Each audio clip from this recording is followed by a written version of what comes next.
Most people believe banks control money, but before banks existed, one family learned how to control trust itself. And once you understand what they built, you'll never look at money the same way again. In the early 1400s, Europe was still trapped in chaos. Kings were broke, wars were endless, trade was dangerous, and most people had never even seen a real gold coin. Money was heavy, risky, easy to steal, hard to move. If you wanted to send wealth across countries, you had to physically carry it, on horses, on ships, through bandit territory, through pirate waters. Many never arrived, so trade stayed small, empires stayed fragile, and economies stayed slow. Then in Florence, something quietly changed. Not through armies, not through conquest, not through religion, through paperwork. In a modest building near the Arno River, a family of merchants began experimenting with a new idea. What if money didn't need to move? If information could move instead? What if wealth could travel without gold?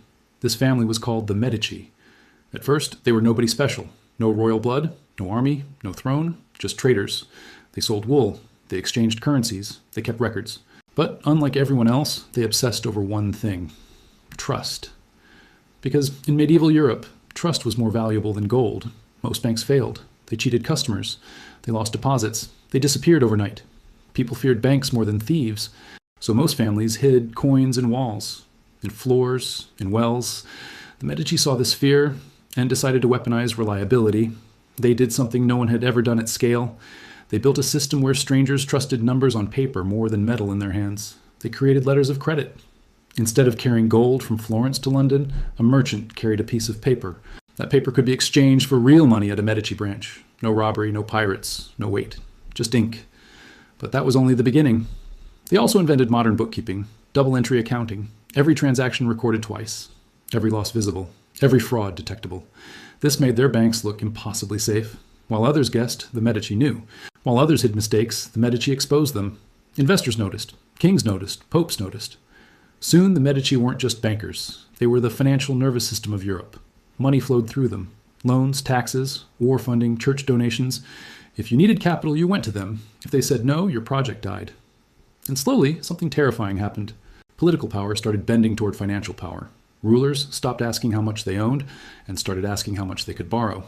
By the mid-1400s, the Medici controlled branches in Rome, Venice, Milan, Geneva, Bruges, London. They were everywhere, invisible, quiet, untouchable. They didn't wear crowns. They didn't command armies. But they decided who could afford them and who couldn't. And this model, this invisible empire, built on trust, records, and credit, is still the foundation of modern banking today. By the late 1400s, the Medici had something no army could match. They controlled credit. And in Renaissance, Italy, credit meant survival.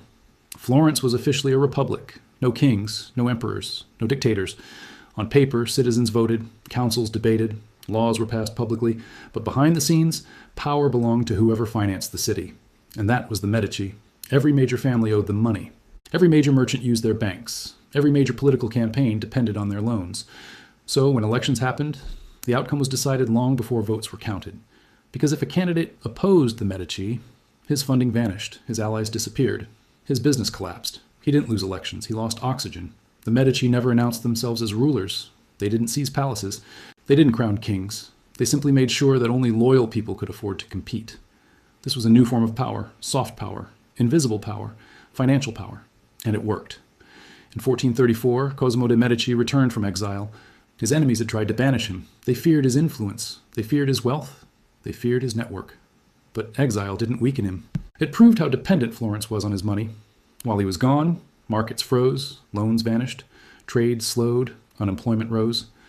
Within a year, the city begged him to return, not as a politician, as a necessity. When Cosimo came back, he didn't take revenge. He didn't arrest rivals. He didn't execute enemies. He did something smarter. He forgave debts. He funded public projects. He paid salaries. He sponsored festivals. He became indispensable. Florence didn't feel conquered. It felt rescued. From that moment on, the Medici ruled in disguise. But they were officially private citizens. In reality, they controlled everything. Judges, councils, military budgets, foreign policy, all through money. And they didn't stop there. They realized that financial power alone wasn't enough. People also needed to admire you, trust you, defend you. So the Medici invested in something else, culture. They became the greatest art patrons in history. They funded Michelangelo, Leonardo da Vinci, Botticelli, Brunelleschi. The Renaissance was not an accident. It was financed by bankers. Every cathedral, every statue, every painting was advertising. a message carved in stone. The Medici are protectors of civilization. Opposing them felt immoral, ungrateful, dangerous. They had turned money into legitimacy, and legitimacy into permanence. Soon they were no longer just bankers. They were dukes, princes, popes. 4 Medici became popes. Let that sink in. A merchant family had captured the Catholic Church. They controlled religion, they controlled finance, they controlled politics, all without conquering a single city. This was the true invention, not just banking, but systemic dominance, a model where power hides behind institutions, where control feels voluntary, where obedience feels rational. And this model would spread everywhere, to Amsterdam, to London, to Wall Street, to Washington, to today. By the time the Medici dynasty began to fade in the 1700s, their family was no longer needed, because their system had already escaped. Other cities had copied it, other banks had improved it, other empires had scaled it. The Medici were gone, the machine remained. Their blueprint spread north, to Amsterdam, where banks perfected international credit, to London, where finance merged with empire, to New York, where capital became global. Each generation added new layers: stock markets, central banks, investment funds, derivatives, digital money. But underneath all of it, the same foundation still exists. Trust replaced metal, records replaced memory, credit replaced ownership, and control replaced conquest. Modern power no longer looks like armies marching. It looks like numbers moving, interest rates changing, liquidity tightening, loans being approved or denied. A government today doesn't fall when soldiers invade. It falls when credit dries up, when investors flee, when debt becomes unaffordable, when ratings collapse. The battlefield is financial, and most people don't even know they're standing on it. Think about your own life. Your house, your car, your education, your business, all probably financed. All dependent on approval, all dependent on systems you don't control.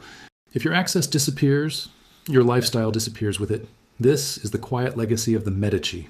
They showed the world that the most powerful empire is the one you don't see. No flags, no borders, no soldiers, just spreadsheets, just contracts, just trust.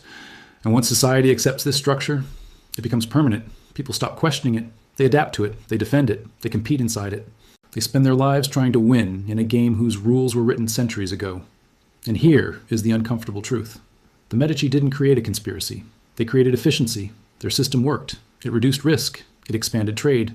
It accelerated growth. It connected continents. Modern civilization was built on it. But every efficient system also concentrates power. And concentrated power always protects itself.